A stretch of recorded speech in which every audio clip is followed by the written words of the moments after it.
Hello everyone and welcome to episode 3 in the vlog entry of Pablo Escobar's vid. So in this entry I'll be looking at my final round of the Grand Arena for Season 24 as well as an account review at the end of the video. So starting with the Grand Arena update, I was able to get in all 3 matches in this time. The first match was up against Sigdal Tonlin, who was an SLKR pushing account but seemed to have not set any defenses. So he was about almost a million GP ahead of me, but basically had an auto deploy defense setup that I had to go against. So I started off using the Padme team with Cat, with the idea that it would be able to take out the nest with a force leap as indicated. He netted a 73 banner win there and then went on to the next team on the bottom wall, which was such a mismatched team that it's difficult to actually get any kind of cohesion going here. But I decided to use gas and see what I could do. I figured if this guy had auto-deployed and most of his strong-powered teams were on the defense, there'd be nothing left over for offense. So as long as I could clear out 2 zones, I figured I might have a clear chance here. And then I looked into the back zone and saw that there was still some opportunities to get a few more banners just to more comfortably secure a win. So I started out by initially thinking of using the Sith Triumvirate against this mismatched team with this Embo lead. But then I had a different idea and decided, let's try using the Empire team for their lockdown ability. Unfortunately, Short Trooper hit the dust very quickly. But thereafter, the Empire team started to gain some momentum. Vader was able to lock down everyone, and Palpatine just went to town with his electrocution, shocking everyone to bits and pieces. Mara Jade at this low level is still continuing to have a huge impact, and I think eventually I'm going to look at gearing up this team a little bit more, but there are some other projects in the way first. So towards the end there was a little bit of a misplay here, I think. Maybe if I had kept Newt Gunray under lockdown a little bit longer, and maybe even Embo as well, I wouldn't have lost a few extra banners. But it felt like a moot point since it was most likely this guy was never going to actually launch an attack. Then went into the next battle using my Jedi Knight Revan team, and I was able to comfortably win this one as well, despite quite a few relics and this team punching up. The only relic on this team at the time of playing this was Yoda, Grandmaster Yoda, who's at relic 3 at the moment. But this team just synergizes so well, and it's just so free-flowing and nice to use that it seems like the relic doesn't even matter. Or it was just because there's no cohesion on the opposite team.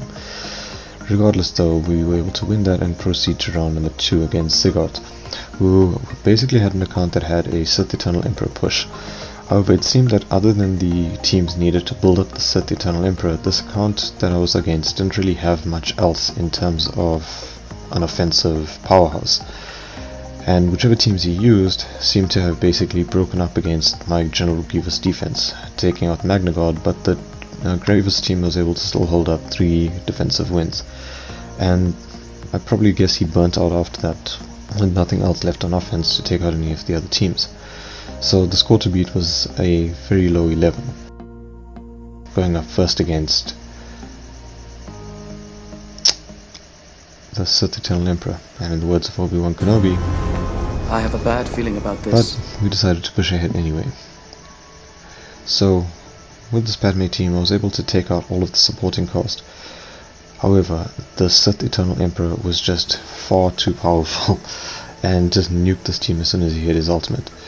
So I suppose that was kind of expected, but I really need to find a more consistent off-meta team against this.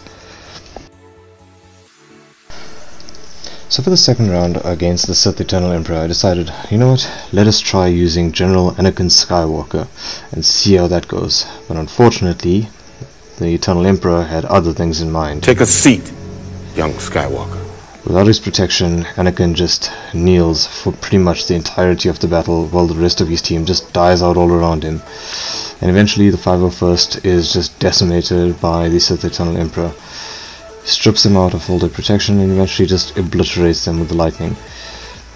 And by the end of it, when Anakin finally wakes up, Young Skywalker, you will die. He gets nuked out as well. It's really quite frustrating, but I'll find something. So I thought, you know what, since we failed there, let's try against this Grievous team, and maybe let's give the Bounty Hunters a chance to shine. This is definitely one of the worst mistakes of this round. Bounty hunters. We don't need that scum. evidently. Just wiped out immediately by Grievous with just one AoE. So I decided, you know what, let's just send the Revan team in again and let them clean up what a bounty hunter could not. So we tried not to trigger Grievous too much, but unfortunately this team is just so weak. It was set up with so many cannon fodder that you have no option but taking them out. So eventually he settled down and managed to kill Grievous after he obliterated Yoda, brought Yoda back from the grave with Jolie, and cleaned up nicely thereafter. We then headed up to the top wall, and I thought, let's try taking out the slightly weakened Qui-Gon lead team. I thought using the Empire team would help to try and lock everyone down, but as soon as Yoda died, Jedi Knight Anakin just went off the chain and just obliterated the team. So then we thought, you know, that's definitely going to be a Stonewall as well. Let's try using the troopers against the slightly relict up after requirements needed for the Sith Eternal Emperor, and once again the troopers did not disappoint, securing a very easy 65 banner win, and really showing that they are worth the investment of the gear. And it's also why I'm still continuing to build them up as the account goes on. The next team I decided to use was the Sith Triumvirate, just to try and secure some sort of win against this Dooku led team. And they were able to get quite a decent amount of momentum going. The only problem I find with this team is that the banner recovery is not 100% ideal. So I'm not quite sure as yet whether they would be better suited as maybe a defensive team, but for now they still are fulfilling quite a decent role of being able to pull off some unusual counters, and for the most part I usually use them for the Geos, but this was an interesting chance to try them out in a different capacity. The main idea was to try and isolate the Kylo Ren on Mars so that he couldn't block me up with the taunt and the consistent counters, and then annihilate Jango so that his revive isn't a problem. So 64 wins was not too bad, all things considered, but ultimately stonewalled in the second round against Zikot by this Qui-Gon led team and the Sith Eternal Emperor. Two things that I need to look at improving in the next round. In the next Grand Arena. Round 3, I went up against Kylo Kao, who was also an SLKR pusher, but seemed to have taken his Kylo Ren, Supreme Leader Kylo Ren rather, onto offense, leaving no one behind on defense, and quite some unusual teams that will open up nicely for a counter. So initially when I started this round, I thought maybe he would be keeping the SLKR, giving me a chance to attack, but in retrospect I think he might have used it to take out some of my teams on the bottom. So in the first round I decided to go up against the Geos, knowing that I had a solid counter in the Sith Triumvirate. That being said though, this came very close to being quite a scary event, with Traya almost dying, but that Gear 12 booster health seemed to have come through and made some dividends. So that was a 73 banner win there, and then thought, let's just get this Padme team out of the way and see what's lurking in the back wall. And so I decided to use my Padme Cat team against this Padme team, because I wasn't entirely sure that Gas would be able to pull this off consistently with an easy win. So passed Shian over onto Ahsoka Tano, Padawan Tano, and then pretty much just tried to seek out as clear a path as I could to get as many banners as possible. And this was quite a comfortable win, albeit that I didn't have quite the extent of banner recovery I would have liked, losing back on that one banner at the end there. Then looked into the back wall and saw a very undergeared clone trooper team, and this is pretty easy food for a Kylo Ren with the original mask on. In the end, it doesn't matter really who you kill in this team, as long as they're undergeared and it's not a Shakti-led clone team, because that provides quite a bit of complications. And the whole premise is on this Relic 7 Kylo Ren just going to town with his third ability and regaining protection and being immune to the damage over times that he accumulates, as well as the percentage health damage that Rex's aerial advantage produces. I then decided to go up against my fellow Ewoks with a Nest solo, and this is a pretty straightforward battle. There were a few misplays in not timing my attacks against the foresights and overlooking that a bit, but at the end of the day it's pretty much a moot point, and Nest was able to easily tear up. I mean, the problem with this Nest counter though is that there is no sense of protection recovery, and you always fall a little bit behind on banners, as opposed to like the Kylo Ren solo that I just demonstrated a little bit earlier. In any case, this Nest at Gear 12 is quite useful, but I think at some point I need to look at investing more in gearing up to Gear 7, just to counter and solo counter some of the teams that I come up against, but also eventually to fit into a scoundrel team of some sort against the Imperial Trooper team rather on the bot zone. Realizing that Views was not going to be that fast, I thought, let us try using our Jedi Knight Revan team with their superior speed. Here I came up against one problem in that the AoEs from Stark and from Krennic stripped me of a bit of my protection banners, and probably highlights that my next Zeta should probably on Hermit Yoda for the protection recovery. In any case, that was a clear win, and moved on up back to top zone. And here I decided I would try taking out the Relic team with Dooku, Sidious, etc. using the gas and the fiber first. And this was pretty straightforward, so I decided initially I'm just going to try and get as many dazes as I can so that Dooku doesn't counterattack and become a pain. And this battle went off pretty seamlessly with a 65 banner win easily there. And against the bounty hunters, well, this was a pretty easy cleanup for the Imperial Troopers, and this team is just so fun that every chance that I get I really try to use them in Grand Arena, and they've really been proving their worth. I'm really eager to see how much more I can do once I get them up to some relic levels. So pretty straightforward, easy win here, and another easy 65 banner. It's just this TM train that allows them to just pull away so quickly from the enemy that they never actually take any damage as long as you line them up against the correct teams.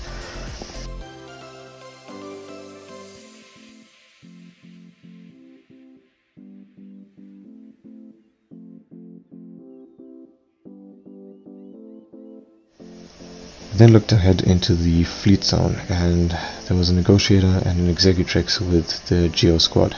So I decided to try out my malevolence against this negotiator team, and this should have been pretty straightforward, but this came very, very close to being quite a dicey battle. I think maybe I need to look at investing some more gear into the malevolence. At the moment it's stuck on 5 stars, so eventually once I've 6-starred the negotiator I can circle back around and complete the malevolence. But the focus was to try and get Anakin Starfighter out of commission first. But even with that being done, this entire process was still very, very dicey. I think getting my TIE Bomber up a little bit more might help, and using the TIE Bomber in here just because I'm busy farming him up at the moment. I got the TIE Bomber up to 6 stars in trying to pursue a Sith Eternal Emperor build.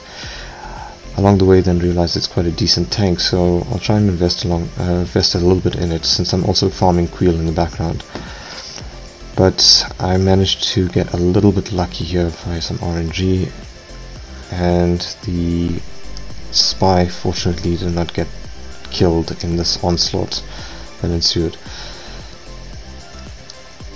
So we were able to bring Sunfac in as a last ditch tank who was able to hold up the line a bit while we got some buzz droids going and got the spy to be able to take out the rest of them. But this was definitely by no means a pretty battle and was very on the edge of my seat for a lot of it.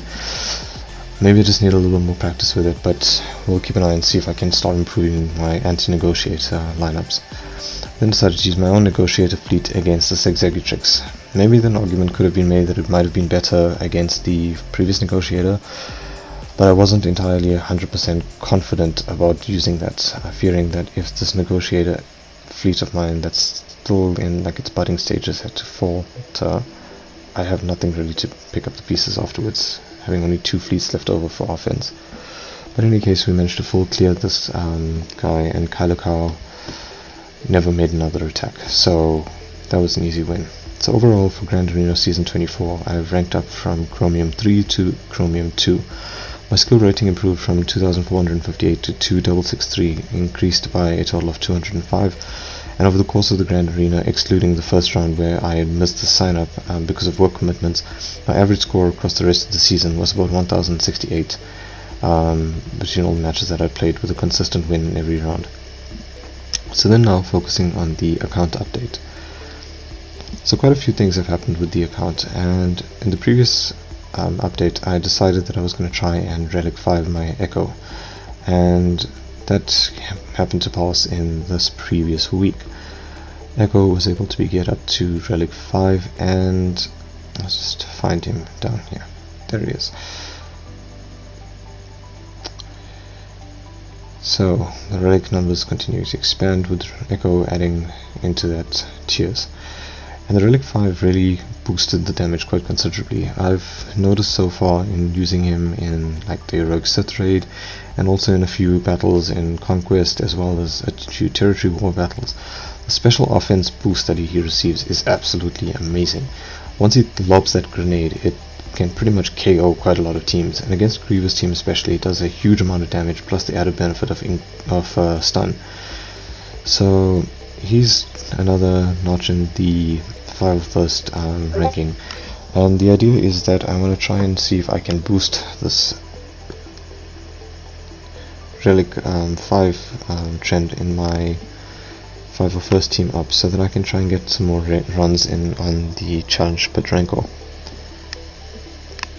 So my current farming project is Jedi Knight Revan, who I've managed to get from gear 12 through to gear 13 and up to relic 1. But when I look over his mastery and his stats, etc., his main function is effectively a utility hero in my team, where he's always passing turns over to Yoda, and he doesn't really seem to get a huge boost to his attack, and the stats that he increases doesn't really seem that worth it to invest too heavily into relics. So I'm thinking of maybe letting him hang out at relic 3 for a while, maybe until I don't know, I get like a Jedi Master Luke team and I need to have a more functional Jedi team behind him. But for now I think maybe relic 3 would be more than sufficient. Yoda could probably be increased on that team up to relic 5 to be able to hit a little harder. And as you can see, I'm still plugging away slowly with the Imperial Troopers, able to get VS up to grade 12. Currently working on Moff Gideon and Ranged Trooper, who are both in need of a single piece to be advanced to their next gear level, which is gear 11. And the piece that's missing is actually a stun cuff on each of them. But I'm a bit more inclined to rather give it to Moff Gideon, simply because I've loaded the Zeta onto him and I want to try and get him to go a little bit faster. If Ranged Trooper is a little bit slower behind the rest of the team, it's not the end of the world, as long as Gideon can get out ahead to pull back a lot of turn meter with control the situation. My Dark Trooper is slowly gearing up towards my 6-star upgrade, but there's still quite a bit more work to do on that, and this one drop is really tiring. My long-term plan for the rest of the year would be to try and work on the Sith Eternal Emperor. Currently I have 3 out of the 13 requirements completed.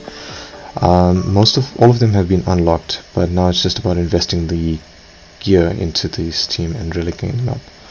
So looking at the account update from an overview, my galactic powers increased from 3.59 million GP to 3.63, about a 40k increase. And my relic farm, I've completed my 501st Echo to relic 5, currently working on getting Arc Trooper from relic 3 through to relic 5. Ideally I wouldn't want to have relic Rex to relic 5, but I think I'm going to, just so that I have a whole 501st team that's able to try and run the challenge Pedranko team. And then maybe they might also be a little bit more tougher to beat on defense as well. My current gear 13 project is going to be General Veers, who's a gear 12 with 3 pieces complete, and I'm on the way to almost completing the 4th piece. The gear 12 farm of focus would be first prize Admiral Piet to try and work towards the Sith Eternal Emperor requirements, and then after that follow up with Moff Gideon to increase his speed so that I can help with pulling back turn meter for the Imperial Trooper team. Since Moff Gideon has been 7-starred, I've moved him out of the energy farm requirements and replaced him with Queel. The added bonus of also getting a few extra shots along the way for the Imperial TIE Bomber. The Vulture Droid is still being farmed up, as well as the IG-2000, which is taking forever. Dark Trooper is still slowly being plugged away at, and Mon Mothma is closing in on the 7-star unlock. My Zeta for the week was given to Moff Gideon for control of the situation, and I managed to get some use out of that in the territory wars and a few times in some of the Galactic challenges and the Conquest, etc. So I'm looking forward to seeing how it works in Season 25 in that Imperial Trooper team. I currently have 11 out of 20 Omicrons unlocked, and I'm planning on maybe giving the next Omicron to Iron Versio. Well, that's the plan. But along the way I'd have to start gearing up that team a little bit more and get my Inferno squad rolling as a defensive team to put on the back line, which I'm really looking forward to. This Empire upgrade is pretty much going to consume the rest of my farming plan for the year, I think. But if it does complete, then I'll get around to starting up with some Rebels, and maybe CLS would be first on that list. So thanks everyone for watching, and I hope you enjoyed this video. It's been fun chronicling this and seeing the progress on the account especially. Looking forward to what Season 25 brings, and looking forward to bringing you more updates in the future. If you enjoyed this video, please feel free to like, subscribe and follow the channel, and feel free to leave any comments and thoughts below. Also, don't forget to check out my Twitch channel. The link for that is in the description below, and I'll be streaming further Grand Arenas there. So thanks again for watching, and look forward to seeing you in the next stream.